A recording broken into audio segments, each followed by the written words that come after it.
Hey guys, can you hear me alright? Let me just adjust my green screen because I'm standing. Hello there.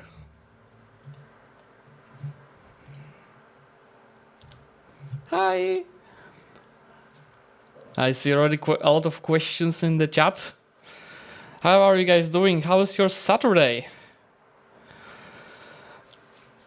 I just posted the video right on my last EU4 campaign before EU5 release, because I'm sure I'm gonna play EU4 after EU5 release. Probably not immediately, but after some time. Hello guys. Hey, did you even talk with the devs or hear about a future DLC? Premium Edition has zero information on what they add. For me, so from my understanding, is that's a Steam requirement if you want to put a Premium Edition to actually add already some DLCs to it. And this will be just some small flavor packs, right? Just pretty small ones. Like it will not be like big DLCs that you might expect. The big DLCs will be coming, I think, later. First, they will be adding rather content for free. Can you see anything about France? Well, I have EU5 opened. Of course, I cannot show you, but let me see. France, my friend, has 205 dynamic historical events. Why is it not playing in the meantime on YouTube? Just keep playing, please.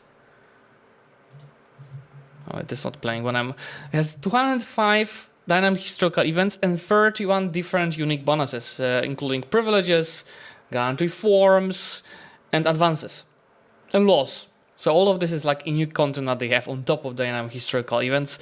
Of course, they also have a few situations that they're also participating in. Most importantly, the 100 Years' War. They also will participate in a situation called Italian Wars. That's something that I actually just played around with as Florence recently. Hey guys, what's the main menu song? I think I've played it for you. For a second, but music is in general awesome, and you have all the EU5 music on YouTube already, and YouTube Music, and I assume also Spotify will have it if YouTube Music has it. Nice relaxed weekend? Yeah, it's pretty fun weekend. Not a good weather outside, but I've got some time to talk to you guys. Do you miss the flavor and goals that mission trees brought in EU4? I have really mixed feelings about how they... Hey Lucas. I have really mixed feelings about how they approach this, because on one hand, mission trees is probably one of the strongest and weakest of features in EU4 at the same time, because it is the strongest because it brings so much content, and at the same time it's the weakest because it is guiding you in a very specific type of the campaigns. So it leaves you very little of your own thoughts how to shape the campaign, which means the campaigns are much more linear. That's one issue. And second issue is modifier stacking. There's just so much modifier stacking because of mission trees. In EU5, how they approach this is instead you have, first of all, the dynamic historical events. So there'll be plenty of events, like as mentioned, France has over 200. There'll be plenty of events that will be replacing missions. Some of these events just happen at the specific year. Some of these events will be happening if you get some good requirements. The issue is you don't have list of these dynamic historical events in game, so I'll be waiting, for example, for EU5 wiki to start to show all of them, so you can better plan your campaign, right, to get them done. So it's definitely a disadvantage of dynamic historical events, and there are already more of them in EU5 and in EU4 for the main nations. Like Ottomans, I think, have 100 in EU4 and then 150 if you count events from the missions. In EU5, there are 190 of them already. So that's one thing that is replacing mission trees. The second thing that is replacing mission trees are situations, which is a huge advantage of EU5. I think it's one, if not the most important and my favorite features that the game has. So there will be various situations like Rise of the Turks, 100 Years' War, New World Colonization, Reformation, etc., etc. There are probably like 20 or so situations in game already that I'm aware of, and these are like much more flexible. than the mission trees and gives you also a lot of flavor. How's the performance now? Well, I will not answer you which processors will be good enough. I can tell you how it shaped through my access, because I had access in May. Back then the performance was terrible. You probably saw that in my video. I even played with a flat map mode instead of 3D map mode. Then I got access again like over a month ago already, and that was, I think, patch something 8. The performance was already much better there, and it worked for me brilliantly. It slowed down in late game, like 1750. And I noticed that what was slowing me down was my graphic card. That was pretty old, so I actually bought a new one and that fixed the issue. But then they released 2 more updates, update 10 and update 12 that we are right now on. And right now the performance is even better. It's really brilliant, but also my PC is pretty strong. So I don't have a comparison on a old PC how it would work, so I can't really nicely answer that. I can tell you that the performance keeps getting better with each patch. And what's worth mentioning is that for me 1 year on Observer in EU5 is around 35 seconds, which is good. I think it's comparable to what I have in EU4. I heard from the other YouTubers that the militia losses are unimportant and you have minimal impact on the country. What do you think about that? Militia losses, do you mean Levies? Can you elaborate? What GPU do you have? So I upgraded from 2070 to 5070 Ti. How stable is the Golden Horde when played by the player in MP, for example? I didn't try the Golden Horde myself. I can mention the changes that they did over the last few patches, because the issue was the border goal that it was causing. It was usually some European just fully annexing or mostly annexing the Golden Horde because it was dying quickly.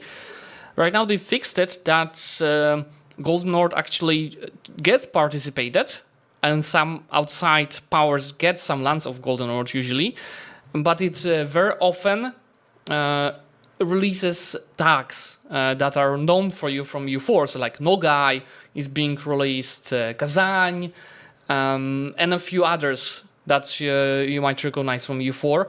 Yeah, Levies. Levies is also another topic that is keeps getting rebalanced, and I think in a good direction. Over a month ago, Levies were total shit, and it was same in May, meaning that as soon as you had standing army, it was just destroying Levies. Like 3,000 standing army destroying 20,000 Levies. Hey, my daughter is... You're not my daughter. You're not Rose. They actually started reworking that. So for example, you remember my Orisa AAR, right? If I go here to my videos, right, here's the Orisa AAR. That was the same experience what I told you about Levies in my Ottoman campaign. When I played Orisa, they changed it in the middle of my campaign. After 100 years in game, they actually made an update that reworked the Levies. And right now, Levies are fucking strong for the first 3 ages. Age of Traditions, that is the first 10 years. Age of Renaissance, that is the next 100 years. And then Age of Discovery. So up until 1540, 1550, Levies are freaking strong, and there are a lot of them. When I played in India, each war, that semi-big war after 100 years, had 100 to 300,000 losers, because everyone had so many Levies. So that was the first change, that they actually boosted Levies, how strong they work, and they are more or less, they're slightly worse than the standing army, but they're not much worse how they were. That was the first change. Second issue was, if you wiped Levies, you got wiped, or AI got wiped, you could just re-recruit the same amount of the Levies again from your country. Which came to a situation that you're killing hundreds of thousands of AI, because you go into them, you wipe the army, they come again with the same army. It was the same strategy for the player. If your Levies, remember, Levies do not recover, right? So when your Levies lost most of the armies, you could just consolidate them or remove these Levies and re-recruit them to have the full stack. In the latest patch that was launched 2 weeks ago, they nerfed it, meaning that the Levies, the reserves of Levies recover much slower. So even if you get wiped, it's not like you get them right away again. So it is slowing down the wars and amount of the losses there. And I've heard from Johan on the chat that they want to nerf it even further. How long do I keep my campaigns going? Okay, so I've played a few campaigns so far. Ottoman's campaign, over a month ago, that ended in 1805. I had to end over there because on that previous patch, AIs were building forts everywhere. I was just done, switching every single location as a fort. Second campaign, Orissa, I finished in 1730, I think. Same issue with the forts, and here I just realized all of my goals. I just united whole India. I had around 90 of average control of the provinces because I've stacked proximity cost, and I felt fulfilled. Third campaign was Denmark into Scandinavia, which I'll be putting AAR on soon.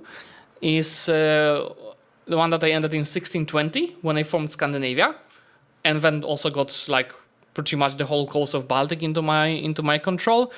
And now I'm playing as Florence, and this ongoing campaign where I'm at 1520, I think, and I'm about to form Italy.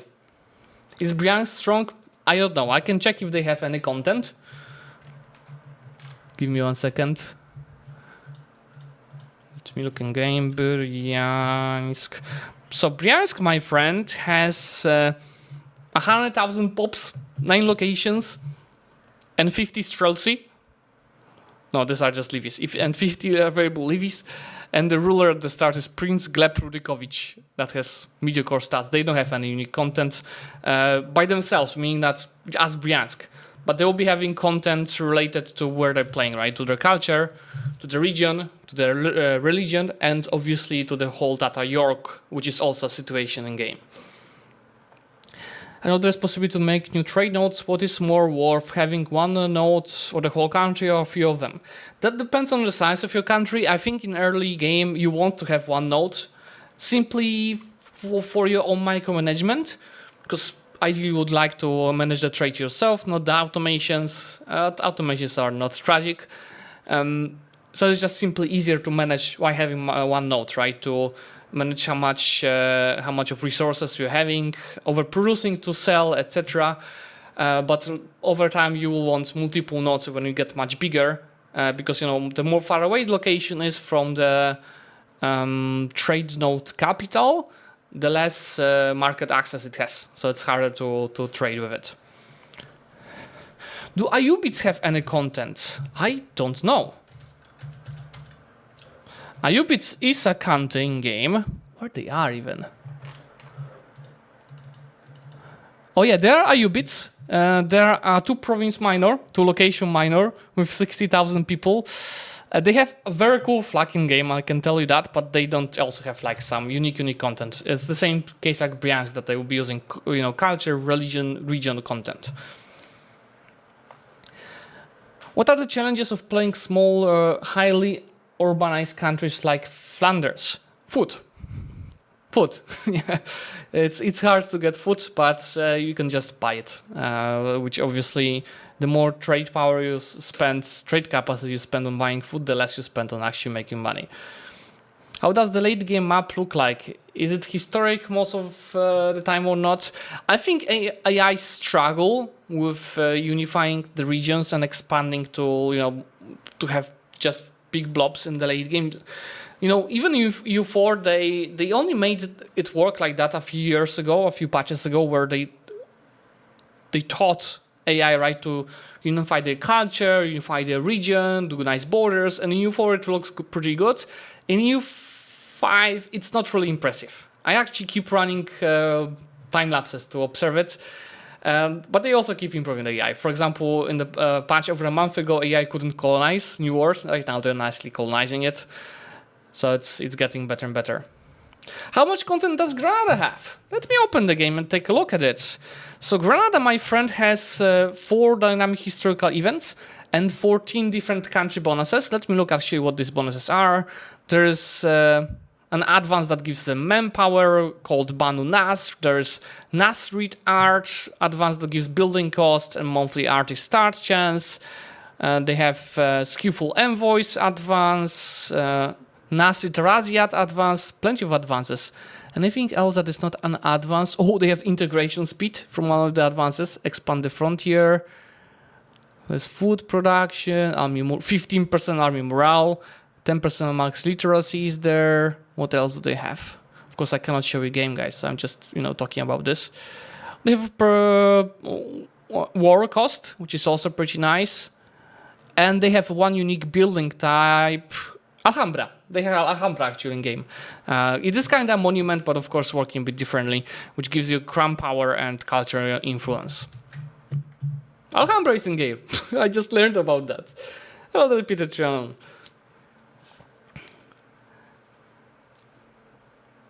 Thank you, yeah. Where are you using automatic mechanics? Okay, yeah, so for automations, I definitely use automations for assigning admirals and generals, just to not micromanage it, unless I need a specific general for specific army, which is especially helpful when you use navy, how it's called. I lost the word, navy, not goals. But it's kind of an automation also for your army and navy, so that's another topic. The navy and army goals, it has a different name, I forgot the name.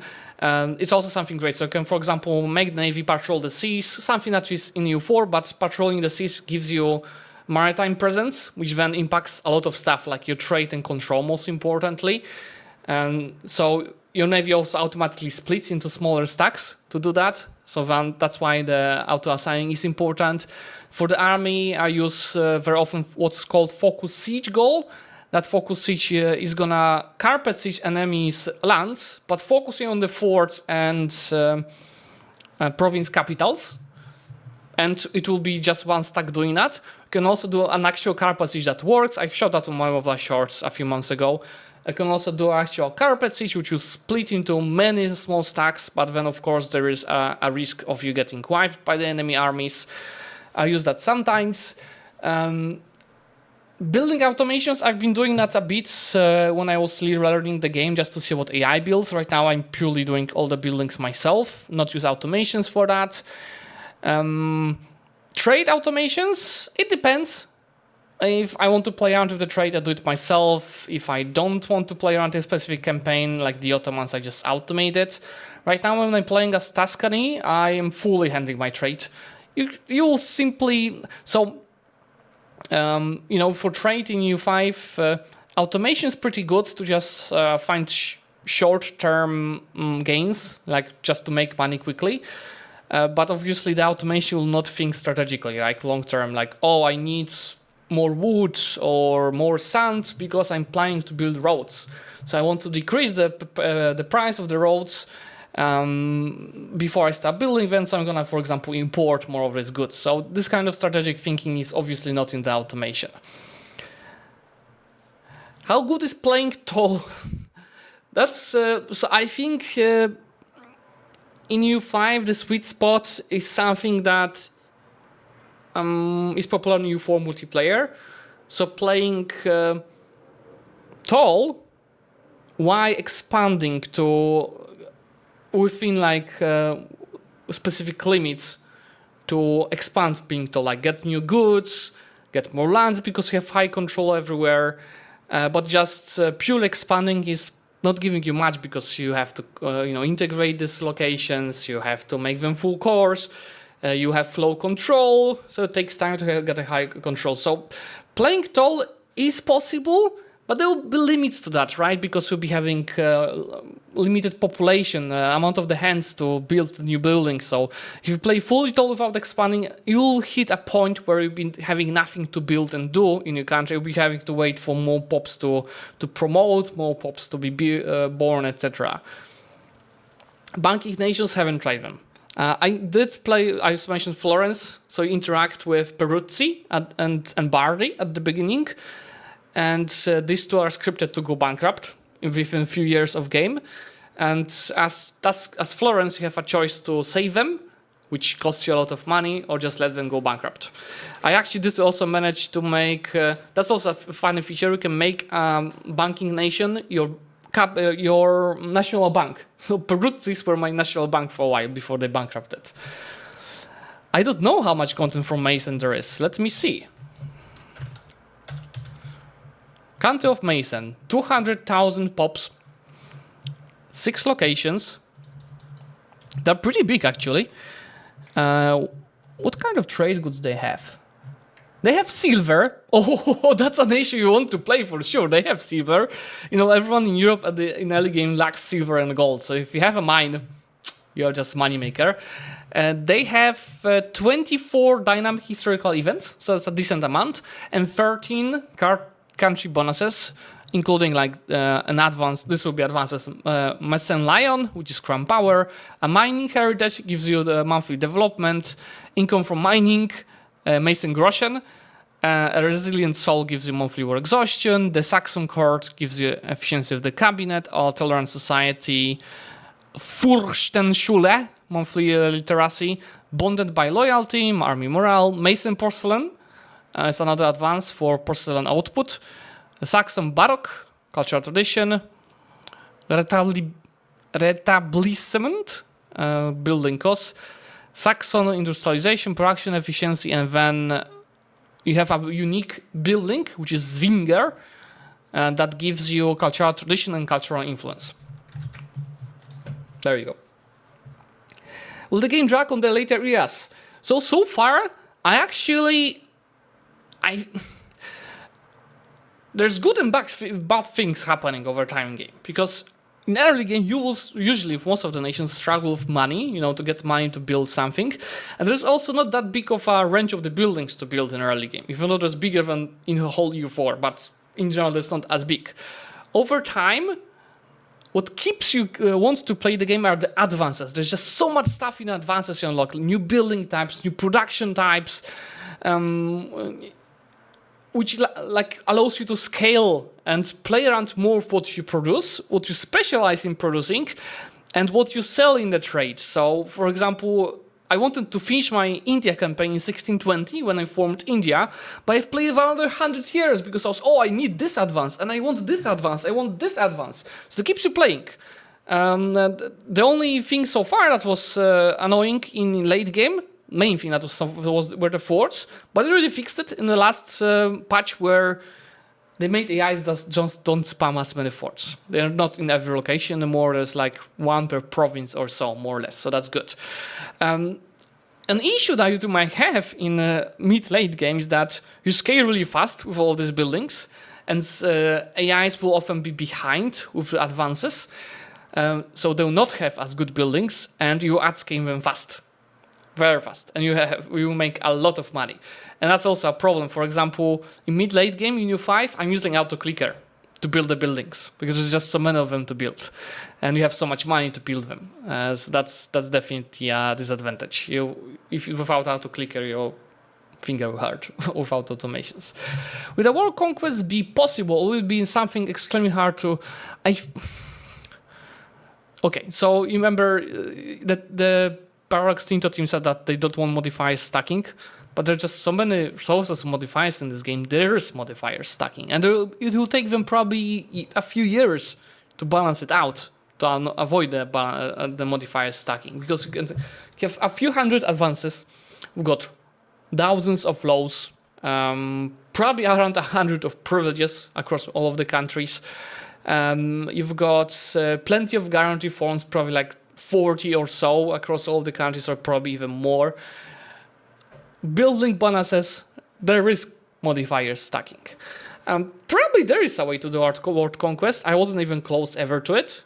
I think Playmaker keeps trying to do world conquest, but I think the best he did was like conquering whole Europe, which was still pretty good.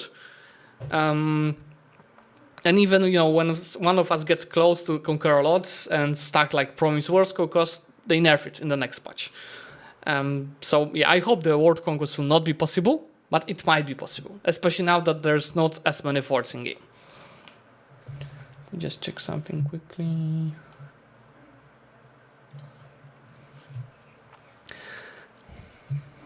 Well, for someone who doesn't like modifiers, they sure added a lot of cost reduction modifiers. Yeah, they did. But yeah, it's with, you know, that amount of sources of modifiers, There will be modifiers stuck even if you don't want them. It will just take some time for them to keep nerfing stuff and rebalancing it.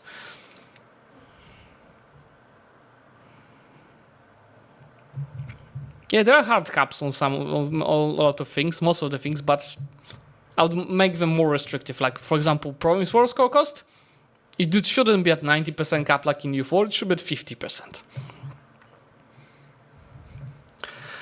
Hello Zlewikk and chat, how come you're on YouTube and Twitch? I'm both on YouTube and Twitch.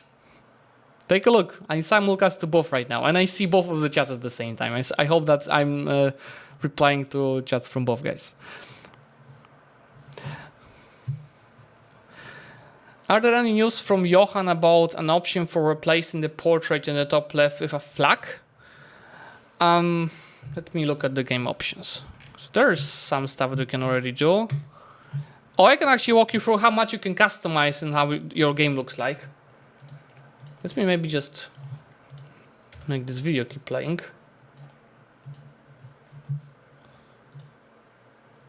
Okay, you see it playing? You see it playing, okay. And just to show you, this is not EU5, it's just a blank image that they put, don't worry. Yeah, so in EU5, how much you can customize in settings? Oh, Panda, I don't think I can work Conquest in 200 years, but I'm a newbie, I have 370 hours. Map options. You can have flat map mode, you can have fully 3D map mode, or you can have 3D map mode, and when you zoom out on your Fog of War, you have flat map mode.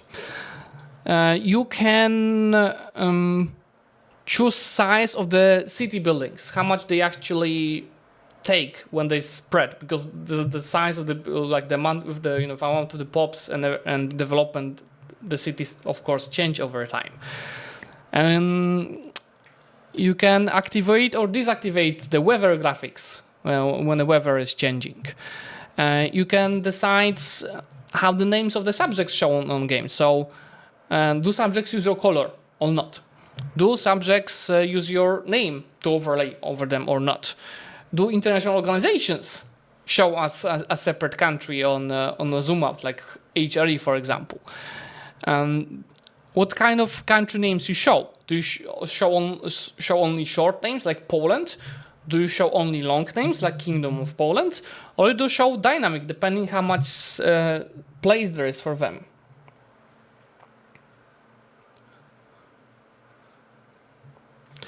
What else? Game options. Of course, you can check language. And there's 1, 2, 3, 4, 5, 6, 7, 8, 9, 10, 11 languages available, but I only tested English. Don't ask me about other languages. You can change the clock format.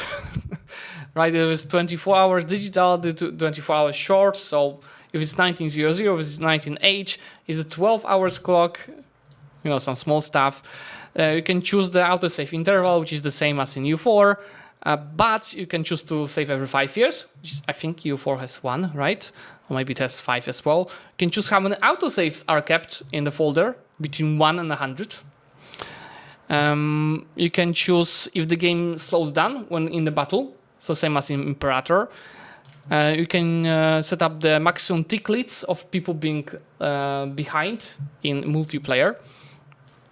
Okay, let me just go back to main menu. You can go back to main menu, it works.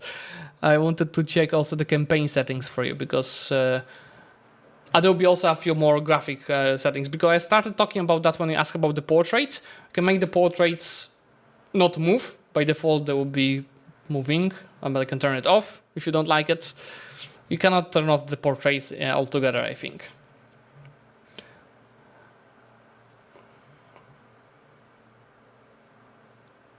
Have they fixed so you can fabricate claim or increase border claims? Main source of claims for early mid-game will be Parliament. But there will be also CPs like Humiliate, Trade Conflict, Religious War. Over time, advances introduce other types of the claims you can create, like Imperialism or Revolutionary. But even if you have an option to get a casus belli, you have to still fabricate it. But no, there's not like create claim anymore, which I think actually nicely slows down expansion. You can always just no CB if you want. No CB doesn't hurt as much as in EU4 because it takes around 20 or even less stability, and you have between minus 100 and 100. So from 200 range, it just takes 10% of it. It's not that hurting. Let me... Game options. You can choose AI difficulty, if the AI is historical, random, or weighted. Do you allow the country formation or not? Or no, yeah. Are the missions unlocked or not? What kind of rewards the missions give? Of course, there are missions that just let you learn the game and just do small tasks. It's more like tasks than missions. You can decide the flavor, so the formable countries are all available or only historical. So if you allow all of them, you can, for example, form Carthage or Rome. Is the AI colonizing? If yes, is it all countries or Western countries? Same for exploration. Do you allow the cartoon conversions? Because you can actually, via cabinet change the cultures. So there's a setting, so if you can only change to your own culture, if you can only change within your culture group, or you can change to any culture. So for example, let's say you are Byzantium and you conquer the Turks and you want to turn the Turk, you can promote the Turk culture if you do the right setting. Same for the religion, when the Black Death outbreaks, where it outbreaks, the institutions where they start is dynamic or random or semi-historical, and what's the Byzantine name. There are a few more settings for the graphics I want to also go through. Just give me 1 second. Graphic settings, what do we have here? Can decide if the characters are animated or not, as mentioned. If the armies are the whole group of the people or just a single dude. If you want to be like in EU4, you can have a single dude if you really want. And you can just disable the 3D terrain. Yeah, just go back to main menu. That has been asked before, but have you tried MP or not? Does not work well. Well, there was an MP dev diary recently from Johan, and I even recorded a video on it. I haven't tried it, but it looks like there are some improvements compared to EU4. But how it works with more people, I don't know. But if you want to join my MP on EU5 that I organize a week, it will start a week after the release, and I'm gonna start organizing it probably next week. You can join my Discord. If you need a link, type !! Discord. This is gonna be a shit show with a lot of people not knowing what to do. Akcijas Polish our prices did something. They will not change the prices for the release, for the polls. They might change it over time, but not for release. Not sure if someone asked, have you tried pirates or how did naval combat felt in general? Well, the combats, just, generally playing around with it, nothing really deep that I was trying. There are more ship types than in EU4. I'm mostly using Navy just to spread the maritime presence, and I hide it for the war because I'm using the trade ships and they're shitty to fight. But the guys are very aggressive with their navies. Hello there, Adam. How Ming or China in general evolve in the game? Will there be a dynastic cycle? So, Yuan breaks quickly, and usually breaks into a lot of smaller attacks. And usually there will be one bigger attack that will claim Mandate of Heaven and unite most of China. That's what I've seen from observing the games most of the time. The Manchurians, I haven't seen them do anything really so far. So I saw Ming. I think that the country that usually unites China is actually Wu. I saw it united China 3 times. But it's not always Wu. I saw different variations. But yeah, I didn't see Manchurians actually getting into China. Can you check if Muzaka is a playable tag? Let's see. Muzaka. Country of Muzaka. Yes, my friend, there is a Muzaka. Where it is? So this is a South Albanian, right, tag that is a subject of Naples. They have 2 locations and 30,000 people. And no unique content for them. So again, they have content from their culture, from their religion, from the region, etc. Have you tried playing with the Orthodox Patriarchates? Does it make sense to create one like Serbia, for example? So I did try playing as Ethiopia, which is also having its own Patriarchates, but I only played for like an hour and decided, oh, it's too hard for me, I'm gonna go try something else. So not really. I think on the Paradox channel that I'm showing right now, there is a video on Mascawi content. You should take a look at it. Absolute Habibi created. You can hear his whole voice there, right? Are Albanian provinces able to free from Anjou-valization? And the subjects can, but it's probably very hard. I haven't tried it. That's my assumption. Hi Zlewikk, is there good content for Persia, Iran, and what about the Mughals? So, first question, I didn't try it, but I saw other creators discussing that there's lots of content for Persia, but it's hard to get in play in Persia because you have the Hordes there in the early game, right? So I've heard there's RW. Is there RW? I don't see RW, but apparently RW can appear from what I've heard from the other creators. And Mughals are formable. I haven't seen them, but there's an achievement to form Mughals as the Timur. So for sure there will be Mughals. How much content for Wallachia? Let's take a look. Duchy of Wallachia. They have beautiful flag with a black, I don't think it's an eagle, but it's a bird. And it holds a cross in his mouth. It is ruled by the Duke Bazarb the Thunder Bazarb. Bazarab. 400,000 people, 44 locations, borders like in EU4 pretty much. They have no dynamic historical events, but they have 4 country bonuses. Fortified nation for defense, a history of resistance, discipline, cunning diplomacy, diplomatic reputation, and boyar regime that gives monthly legitimacy and nobles satisfaction. From here, Bulgaria has 6 bonuses. Serbia has most of the content in that region. It has 27 dynamic historical events and 17 bonuses. Unique content from Kyiv. They have 11 dynamic historical events. No unique country bonuses. But keep in mind, I keep saying that every time, right? That even if country has 0 dynamic historical events and 0 country bonuses, it will still use a lot of content from where it plays. For example, I've played as Orissa. So far, the most fun I had in EU5 is playing as Orissa. And Orissa has only 17 dynamic historical events and 10 country bonuses. And it was peak fun for me because they have so much stuff from the religion, region, and most importantly, culture, etc. But Hindu is fucking awesome. I fucking love Hindu religion. It is 5 times better than in EU4. So, of course, the different branches of Hindu. I don't remember what branch I had. Is it showed here? I don't remember the branch. Or is it here? Shaivism?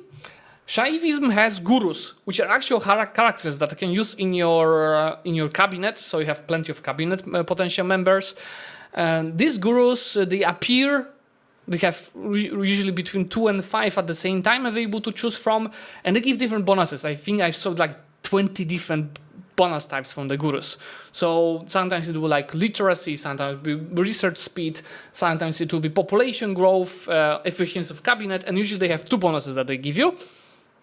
Then you've got a mechanic that works kinda like karma from EU4. It's called self-control.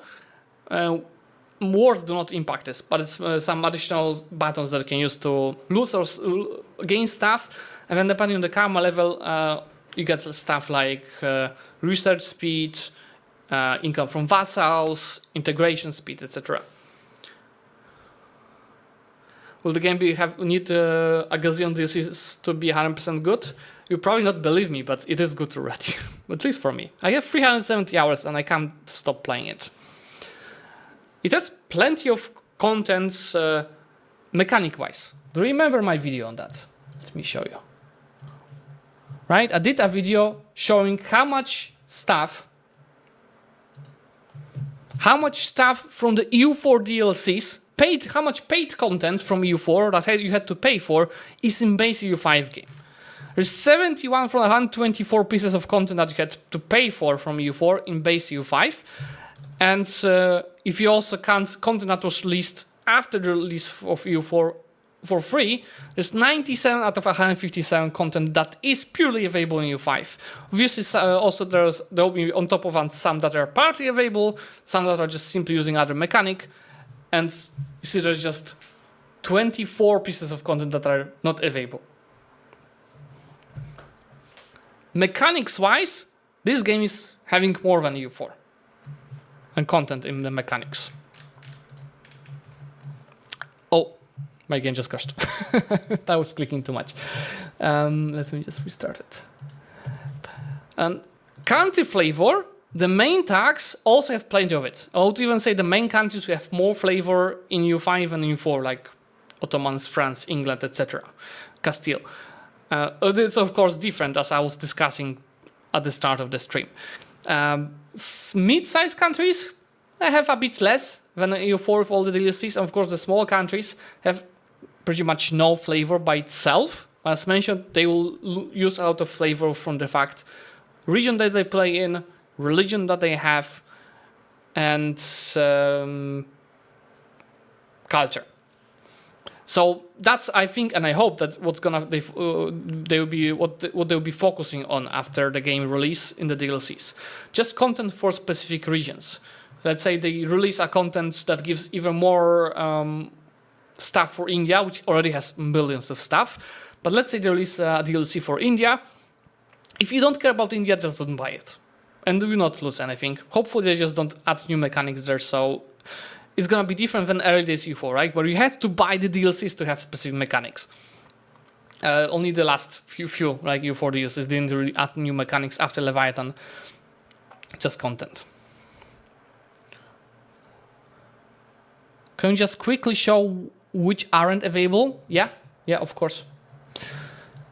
Let me actually edit that table. Let's see. It's gonna break that table for a moment, but I should be able to create a filter.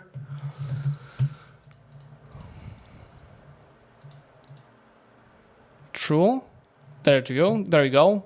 So I can sort it from the fourth. You cannot set objectives for war partners. You can set your objectives, meaning that if they're aggressive, etc. You don't have army navy templates. That's one of the biggest things that are missing.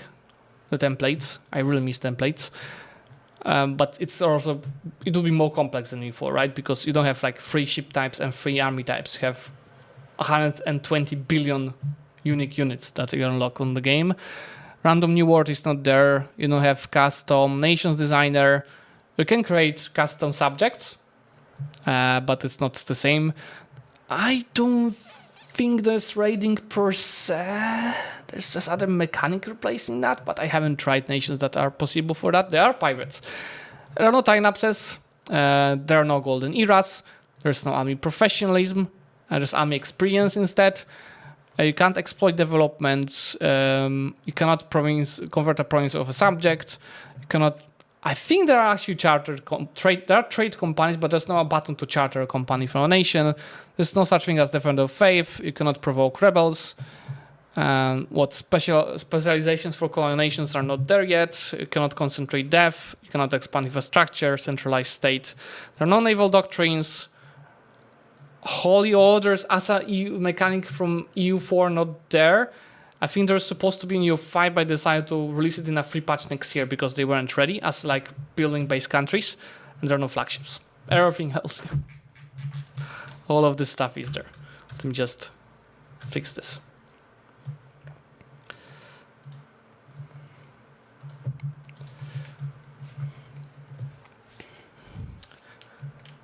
Castile is really OP right now, strongest country in Europe by far. I haven't tried it. In Europe, I played as Denmark. It's a ruined campaign. You pay for loan. You start with 31 loans, and you pay for loans as much as is your whole income. I played as the Ottomans. I got them as Europe. I played as Florence. this in Poland, but it was in May, so I don't count it. Is a world conquest possible? I talked about it at the start of the stream, so I can rewatch it later, but I don't know is the general answer. Maybe. Depends. My general answer is probably not, but I'm keeping like an open option that it might be possible if you stack the right modifiers, but I can't do world conquest now, I can tell you that. Yes, culture groups will give you a lot of advances. Sometimes also access to Easter privileges or guarantee forms. But most importantly, a lot of advances come from your culture groups. Or even specific culture. What countries will be playable on HRE? I don't know. I'd like to see 100 players HRE only game. For sure. When can we see gameplay? Oh, that's a good question. So it's a chosen group of creators that will be able to release a video before the premiere of EU5. Remember, premiere of EU5 is in... Oh, let me fix this. Okay. Premiere of EU5 is on the 4th of November. In group of these creators, I'll be able to release a video on the 31st October. A few days, less than a week before the premiere. A bit earlier, I'll be able to send like a small short video teasing. I think it's like even a week earlier than that. Of course, then from the 3rd or 4th November, I'll be able to spam the videos. I did daily. I already took 6 days off at my work for EU5. Remember, guys, I have a full-time job. 2 days, 2 weeks before release, 2 days, a week before release. And then the release day and the day after release day, I also took them off. The colonies are not overpowered like in EU4. It's slower colonization and harder. They are kind of strong, but a different way than in EU4. Meaning that the main strength of the colonies, and it's more historical, is the new goods that you unlock. There's actually ways to also plant goods from the New World into Europe. I think Lord Lambert, for example, did change all of the trade goods in Ireland to potatoes. But unlocking new goods, which make your production methods just more efficient, is the main strength of the New World. But it's also tricky how to get these goods, because you cannot just trade them directly from there to Europe. You have to go through the nodes, depending on the trade range, depending on the era, etc. But it is doable. Are there no restrictions to release videos this time? What were the restrictions for the previous time? I could say whatever I wanted. The only restriction was the time, 30 minutes max.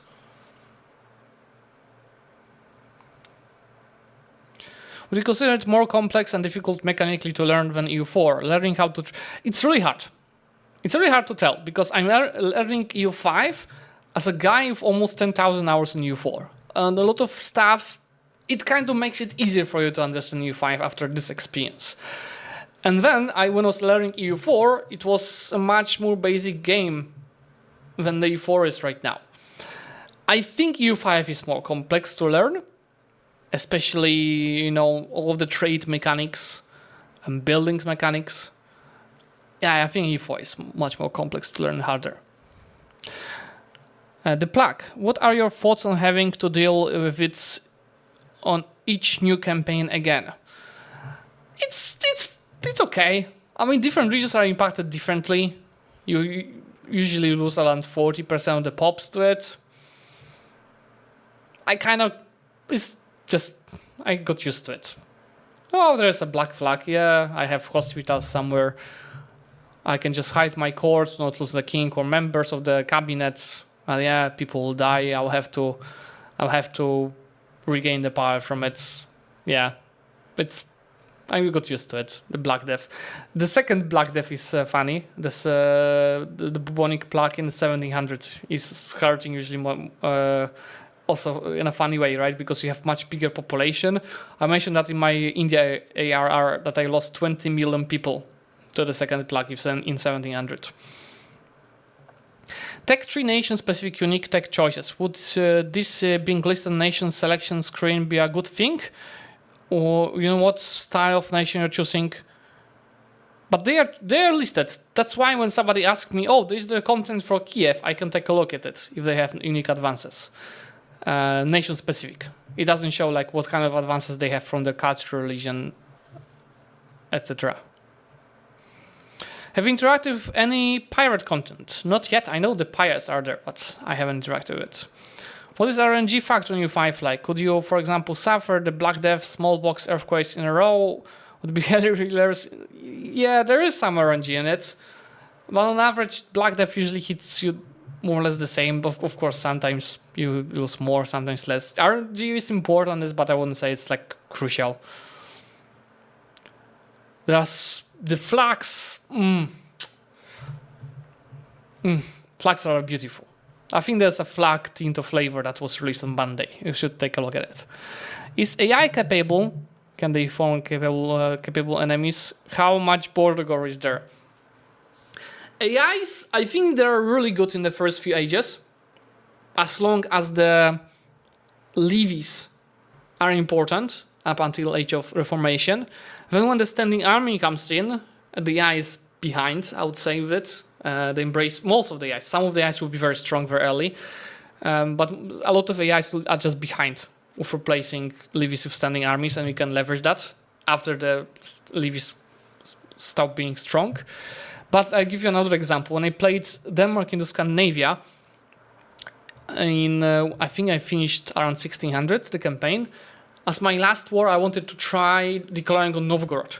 You know, Novgorod was huge. It was having like all of EU4 lands, plus also part of Livonia, and they were also allied to Big Muscovy, with more or less Muscovy lands from EU4, and some other attacks around this region, and they fucking beat my ass. I couldn't beat them. They had such a strong standing army. So it depends. But most of the AIs, they handle nicely early on, but then it becomes harder for them. How much unique stuff does Bulgaria have? 6 unique advances. Legacy of Ivan Asen II, 20 crown power. Bulgarian Orthodox Patriarchate, tolerance to the true faith.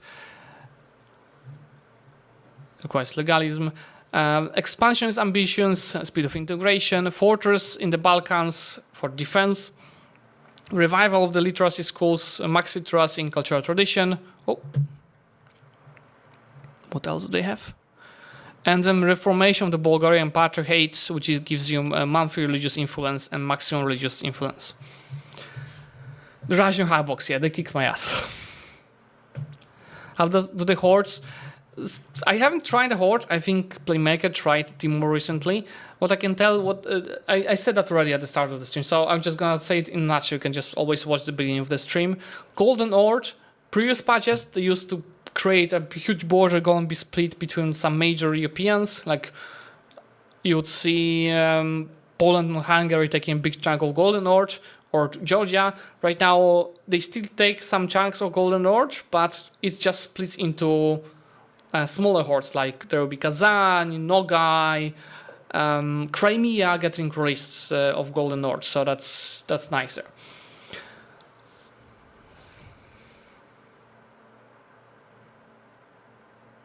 Well, I have 370 hours. I usually play when my daughter and wife go to sleep at like 11 p.m. So I pretty much daily play up until 2 a.m. How long does it take to annex a personal union? So they nerfed it in the access in May. You could annex them. I don't remember. Was it like 10 years, 15 years? Because you just had to. Oh, it was 5 years for each law. It was like 7. It was like 30 years. So you had to pass laws, and in the last law of a personal union, which is international organization, you fully annex them. Now they changed it. Is that to even be able to start annexing, you have to pass a few laws, and then the last 2 or 3 laws are speeding up the speed of integration. But then integration itself, it takes a diplomat and it takes a lot of time. So the unions are nerfed a lot. Another UI question: is there any way to glance at national ideas, special advances in Diplo view? No. But something fun that they did is when you're in the campaign and you click escape, there's an option world map, where you can just roam between the map and look at different nations. And the country screen, there'll be what's called content. And you can take a look how much country bonuses they have, how much content they have. Oh, I can actually look at it right. Okay. It's not only that you see advances in the screen, you can also see how much content they have from all the different stuff. So for example, if I go and take a step back on Wallachia, they have 4 country bonuses, but then they have 37 bonuses from being Orthodox, 10 bonuses from being Christian, 43 bonuses from being a monarchy, 7 bonuses from being a settled country. But then there are also advances from being like in Europe, Asia, etc. So it's not even all being listed here. So yeah, when you click escape, go to the world map, you can jump between the countries, take a look at them, and also see how much content they have. Do you know which free runs you make first? I already made my first free runs. My first free runs in this axis were the Ottomans, originally into Bharat, Denmark into Scandinavia. And now I'm doing my 4th run, which is Florence into Tuscany into Italy. I'm about to form Italy. Number 1 issue is the game performance? No, it isn't. No, it isn't. They fixed the performance a lot. In May, it was the main issue. Already in our access a month ago, it was great. Late game was laggy, but they made 2 more updates since I got my access again, and performance is great, but my PC is quite good. So I don't know about the performance in the worst PCs. But performance is beautiful. It's great. On Observer, I can pass the whole year in 35 seconds. And late game, it slows down a bit, but not much. Not as much as in EU4. How painful is AE? So, a month ago, 2 patches ago, you could piece out anyone in the coalition war for money. And it wasn't really aggressive to attack you. But now, if the coalition knows that they are stronger than you or comparable, they will attack. Every single time. So for example, in my recent campaign, after Ottoman campaign, I didn't care about AE, but when they made the change, I was in a coalition war every 7 years. Every 7 years, coalition was declaring on me for a few decades until I outscale it. And even after that, after I outscale it, they were still joining the coalition, just not attacking me. So they made coalition really a big stopper for your expansion. Hello, Zlewikk, can you stack national advances for forming different tags? I think you do, but it's still confusing for me because when I played as Orissa, I didn't get informed Bharat. I knew they have 10 new advances, I didn't get this 10 new advances, but I think that was a bug because the patch changed in the middle of the campaign. When I played as Denmark and from Scandinavia, I kept Danish advances and I got Scandinavian advances.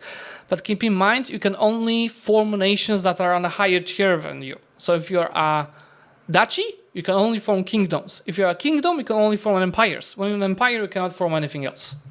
Probably outside from an empire or something. So they stop modifiers stacking from forming new nations through this. Is world conquest possible? I already answered that, but I would say I don't think so. But there's so many sources of modifiers that maybe, if somebody crazy prays it.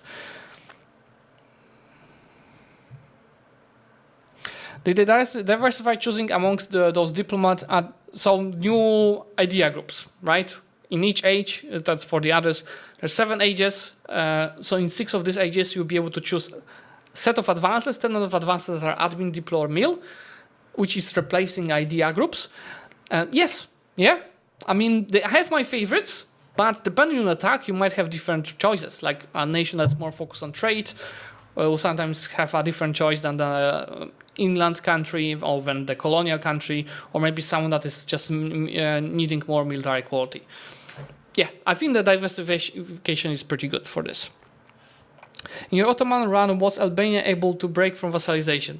I don't remember, man. I didn't care about them. Sorry.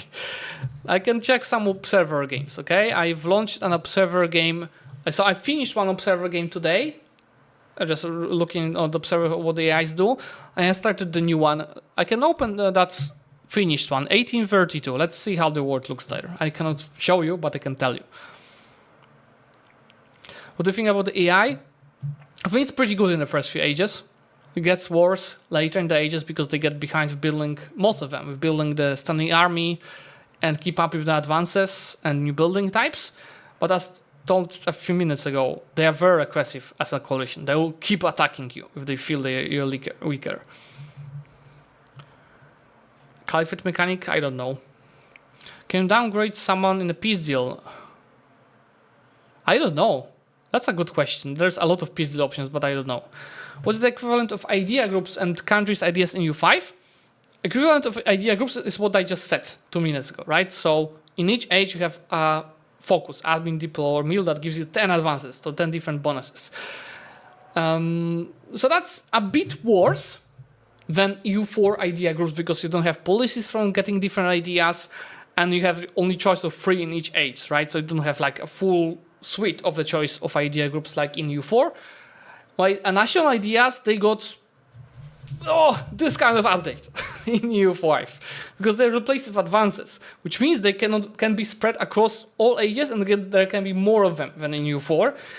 And that split is more important, right? Because in EU4, you finish your national ideas around what? 1520, 1530, a bit later if you don't have mana. In here, you can spread these advances across all ages. So I'm looking right now at observer-only game, 1832. Actually, Naples migrated to Greece, and they still have Albania. While in their original lands, plus central Italy, there's revolutionary Naples handling that. So they have a civil war right now ongoing. Nullify Black Death. You can kind of do it, but it's not much you can do. Because the issue is you don't have money to build many hospitals by majority of the countries, which is the main thing that can help you. Then there are some buttons that give you some stuff, and some of them are nice. The most important button that I use is to hide the courts, so there's less chance of them dying to Black Death. Not really just a random user. Not really. That doesn't mean that. Again, I think I said that already 10 or 15 times on this stream.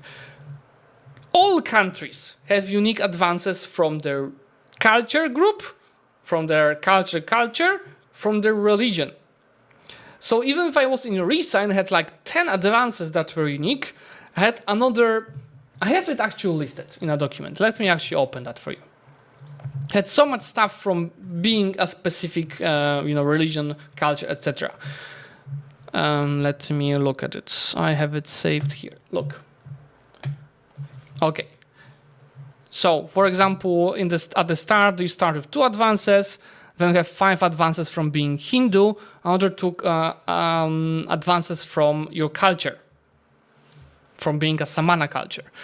And then there are also plenty from being like in Asia, etc. In early game, like in Age of Renaissance, you have 2 advances from being Orissa, another 2 from religion, 22 advances.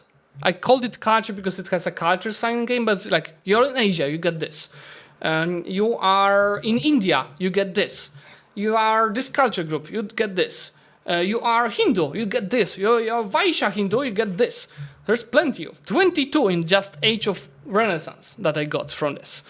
And then from Admin Focus, a few more. So there is always content, even if you don't have your specific content in a game. I can tell me a nation that you think have 0 content, I'll tell you what they have. Let's try it. Have you tried playing as Hordes? No, I haven't. I said what Golden Horde does already, twice in this stream. They split up usually into smaller hordes, like Kazan, Nogai, Crimea, etc. Tonga. Let's find Tonga. Is there a Tonga? Tonga. Of course there is Tonga. Tui Tonga, which is of course in Polynesia, has 18,000 people, 3 locations. How much content they have? 0 of their own content, of course. For the fact that they're Polynesian, they have a unique government reform called Wayfinders that gives you ability to recruit explorers, huge. Ability to explore, huge, and societal value change. They have 43 bonuses from being a monarchy, and this a lot of advances, a lot of guarantee forms, laws, etc. 7 bonuses from being a settled country. What it doesn't show me here are advances from being in Polynesia, etc., which is probably some other bonuses, like continent they are in. Ulm, 24,000 people know on advances, but they have 2 advances from being Swabian. League of Cities that gives them army morale, frugal finances that gives them bank interest and cost of court. They have 6 advances from being German, 5 advances, 2 advances, 1 guarantee form, 2 estate privileges, and 1 country interaction. 62 advances and bonus and other stuff from being Catholic, 10 from being Christian, 31 from being Republic. Actual content for Tonga on release, yeah. Great nation view. Can I even, how do I search for you? Because I have to actually just go to Tibet and look, right? So that's a grand theocracy of Tibet. Kuge, Mariul, Nokpor, Nangchen Gonjo, Povo. I think the Tibet is more united at the start. USA. I saw USA formed in one of the games I was observing, so let me find it. Give me a second. Because I have like 5 or 6 observer games. It was for sure in one of this.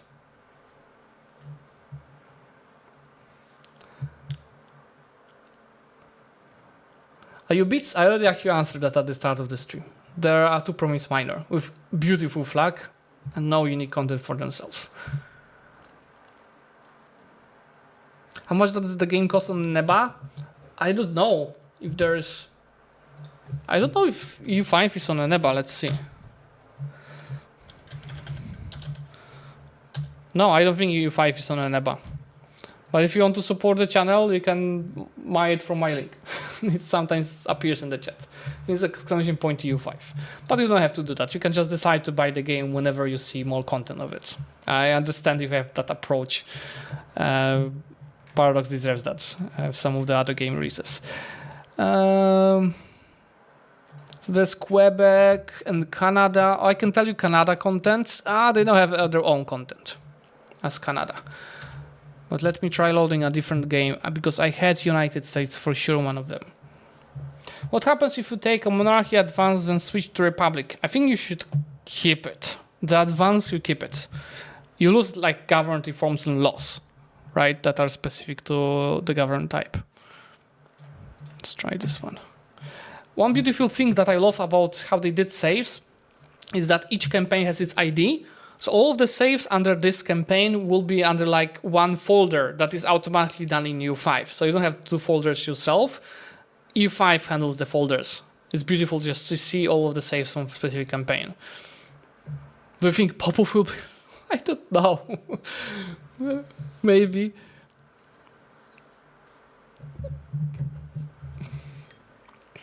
You think the UI is good? I got used to it, and it improved a lot since May. A lot. Huge improvement. But I think people will still complain. Many of you will complain because people like to complain when they see new stuff and they used stuff. But in my opinion, it is better than EU4. You guys are just too used to EU4 UI. EU4 UI it is not good for a new player because there's so much stuff hidden in there. It's still not perfect, but I got used to it. Yeah, that's my main answer. Yeah, let me see the US. Yes, United States of America funded in one of the campaigns. Let's see. So they have 7 advances. Mayflower Compact, Estate Satisfaction, Empowered Assemblies, Parliament-based support, Great Awakening, Tolerance of the True Faith and Heretics, Declaration of Independence, Army Morale, 15%, Bill of Rights, Monthly Legitimacy, Republican Tradition and Devotion, that's nice, Recognized Sovereignty, Diplomatic Capacity, and Era of Good Feelings, Crown Power and Stability Cost. And then they have 5 advances from being English, 1 for being British, 62 for Catholic, 11 for Christianity, 31 for Republic. Can't wait? Yeah. I can't stop playing it. Okay, let me go back to main menu. Yeah. Timis, I haven't played them. From my understanding, you have to start as Chagatai and there will be an event that will spawn Timur, and then you can play as them. I think Timurids work kinda like, how it's called, why, what is this? Why I'm showing you a live stream now, guys, of someone else?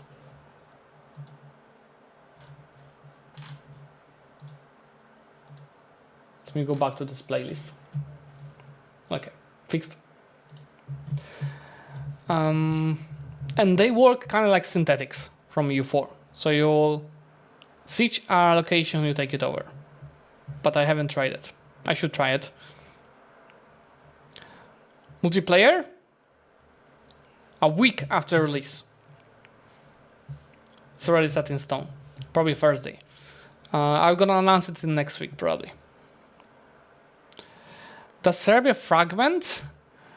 I don't really see it fragment, honestly. Not really, no.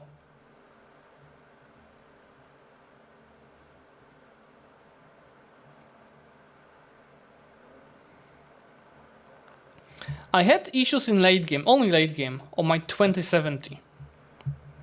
But it's only like after 1750 when I had actual speed issue.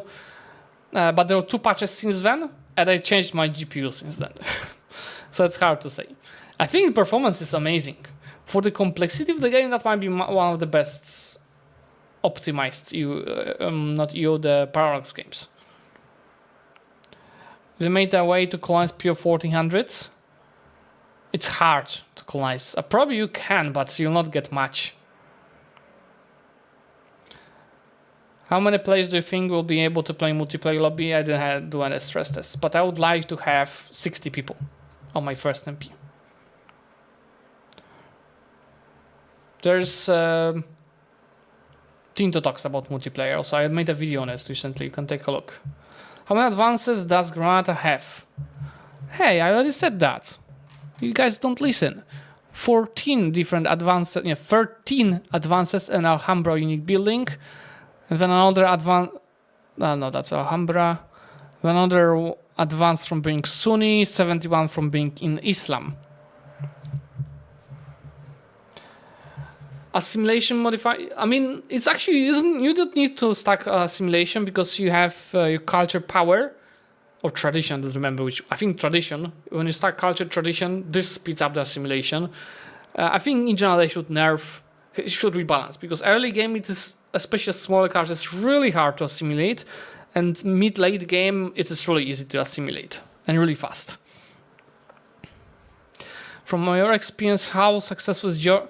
Actually, it is pretty successful. Yeah, it tends to unite Caucasia, even go a bit beyond that, but not much beyond. It is rather successful, yeah. Sometimes will die to like Ottomans if they play well, but usually it survives and grows a bit. Yeah, I actually answered that about if the game is interesting in the 1600s, 1700s. Absolutely, yes. There's so much stuff, buildings, economy. The economy and the buildings, they get the most interesting in the mid-late game because you unlock the new production methods, the new trade will come from the new world. You unlock manufactories, earlier workshops. It makes the trade and how much you can play with the trade more fun. And then there's so many advances in each age that are fun. That it's like Civ. Just one more advance.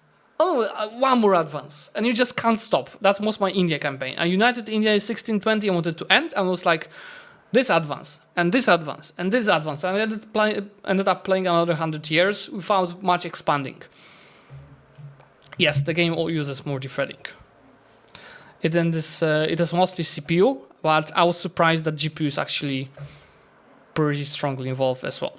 As mentioned, 2070 wasn't good enough for late game. Aaron, I actually also answered that, if how easy it will be to build tall versus expanding. I think the ideal way is to build tall and expand steadily. Just enough for a cabinet to integrate lands and assimilate to make them full cores. Because obviously you get more as they expand. Your polo t-shirt looks nice, thank you. Do you think MP wars can be bloody enough in a point where loss of percentage population is significant? I don't think you can drain your population that much. You just will not have enough levies early game, and they nerfed how much you can restore levies, and standing army late game to kill enough. In India, the most I got killed was actually early mid game. So like the end of levies was like 500,000 of enemies, but they had 10 million population. So it was maybe hurting a bit, but nothing crazy. Muzaka? What is that? Are you sure you spell it right? There's no such country game. Maybe you misspell it. Have you tried Wallachia? Nope. But I talked about Wallachia 15 minutes ago. I was sharing their advances. Can we stack population growth modifiers? It is very little amount of sources of population growth in game. There's not many of them. But in India, with a few stacked from like religion advances and the parliament action conducted census, that is just for like what, 12 months, even less. I was getting 40k people a month, just like 500,000 a year. It's not much. I was having over 100 million people. Zimbabwe, I saw Zimbabwe. I don't think it is at the start of the game. It has 7 dynamic historic events and 2 bonuses, 2 advances: infantry power, the empowering of the Rosvi, and cow horn formations, which is still military tactics. And then they have another 10 advances from being a Shona culture. Plenty of content actually for them. I should try it. Hey there, Negro, Adrian. Muzaka. So I thought that you misspelled it. Yeah, there is country of Muzaka. We talked about Muzaka already. What was your question again?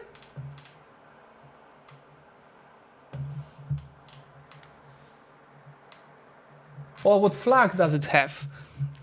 So it has a red flag with a golden eagle with 2 heads, and then between the heads there's a blue triangle with a star. That's a nice flag.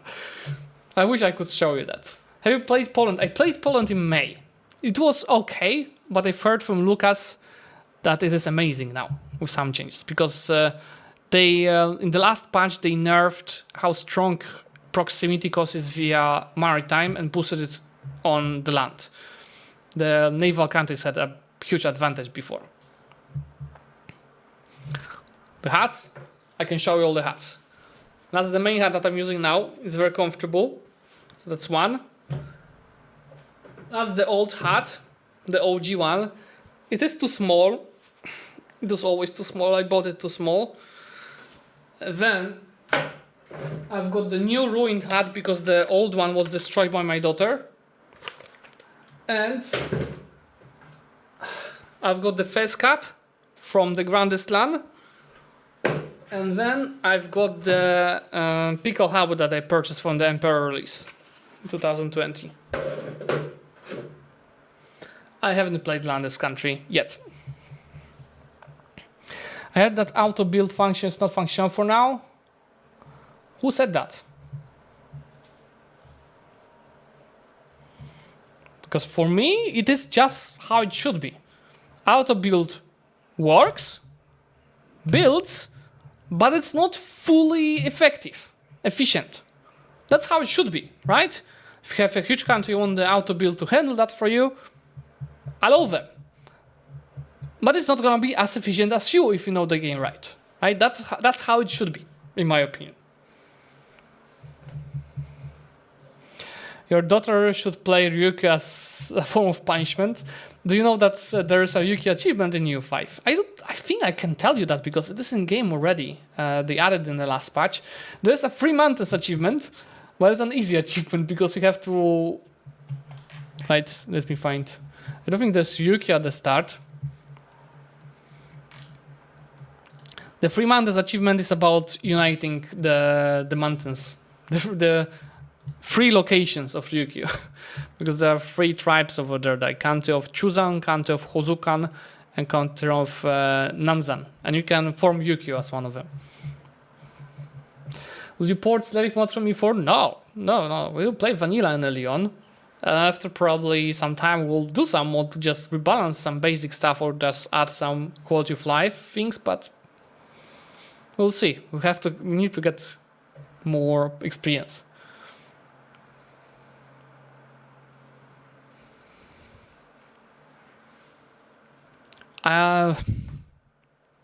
Let's see. Achievements. I don't think they added all of them. They just started adding them. I don't see any very hard achievements. There are 10 achievements that are hard. Start with 8 privileges enacted for nobility and remove all of them. Belong to 6 international organizations.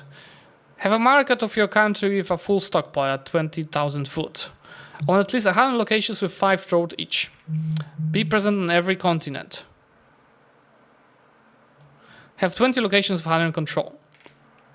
Let us and moi reach 100 value for centralization. There are a few more, yeah. Manchurian candidate, starting as the Jurchen tribe, become emperor of China.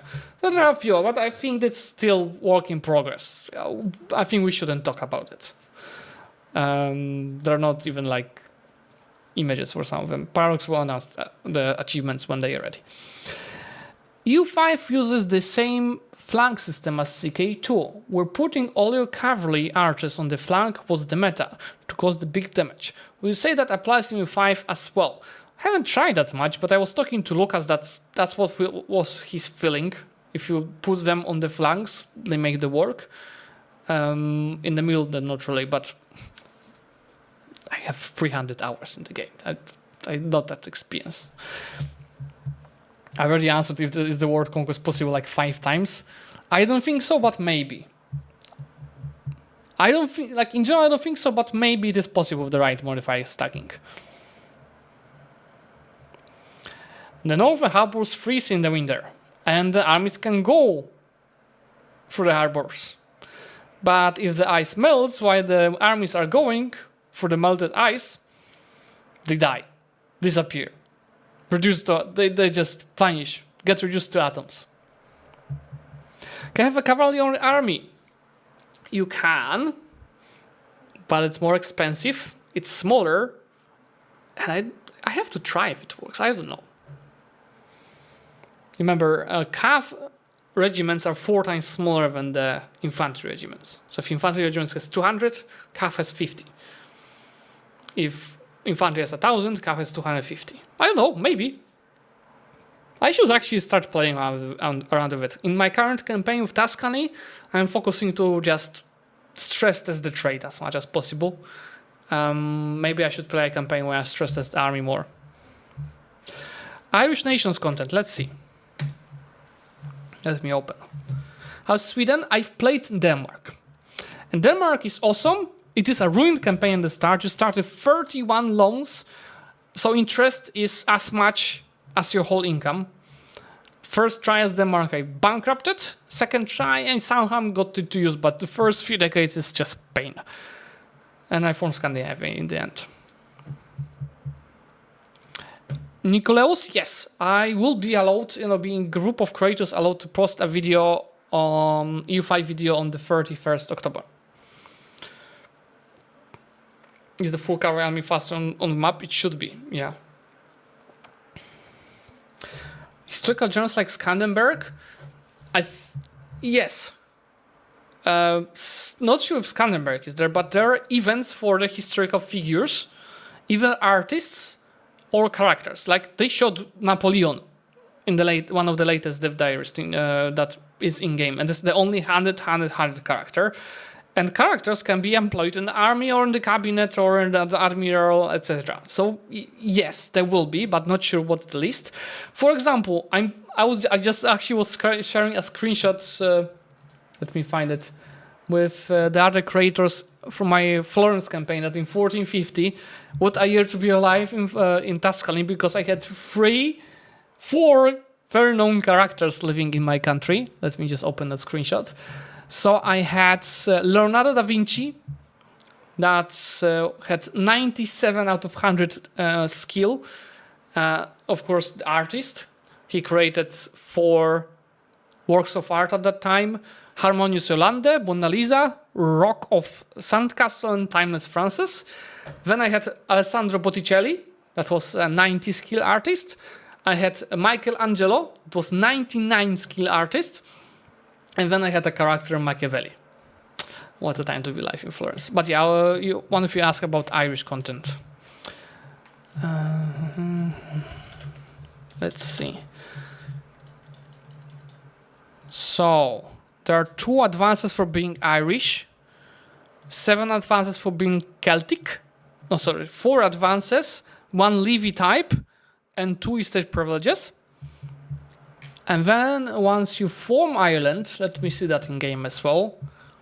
Jalarites, I played only against them. They have a lot of subjects. When you form Ireland, you get another 3 advances. Grand Jury System for monthly control, Irish Establishment for army maintenance, and Irish Volunteers for army morale 0.25% flat instead of percentage. Interesting one.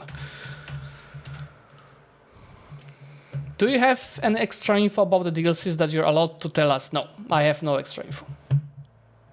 Do battles take weeks like in EU4? No, they are. You remember, you have hours in game. Sometimes the battle might take a while, a few days maybe, but not weeks.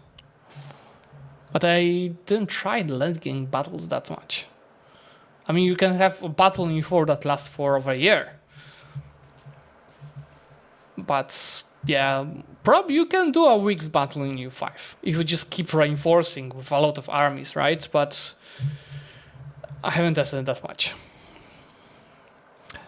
No, there are no timelines in game.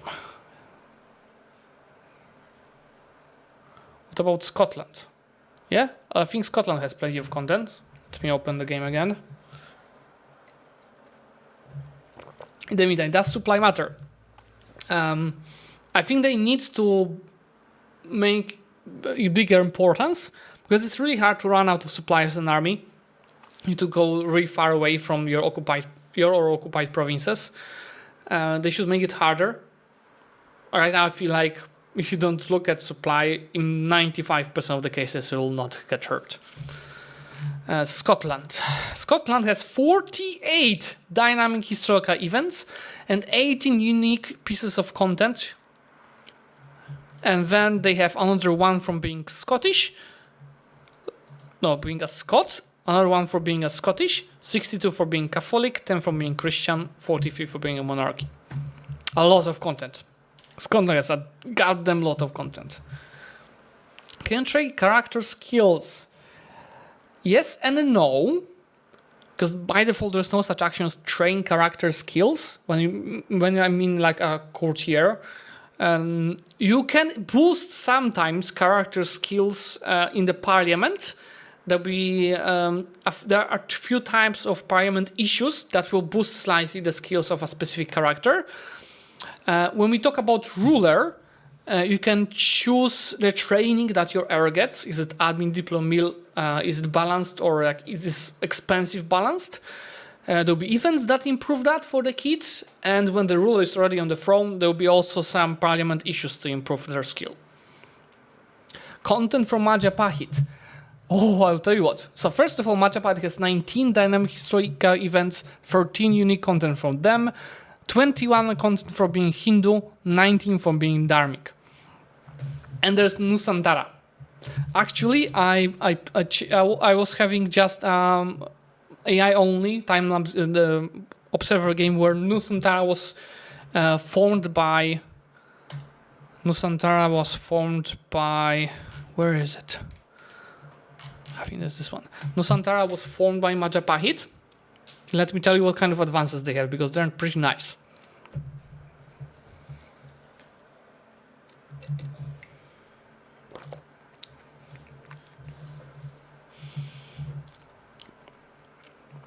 Let me load this.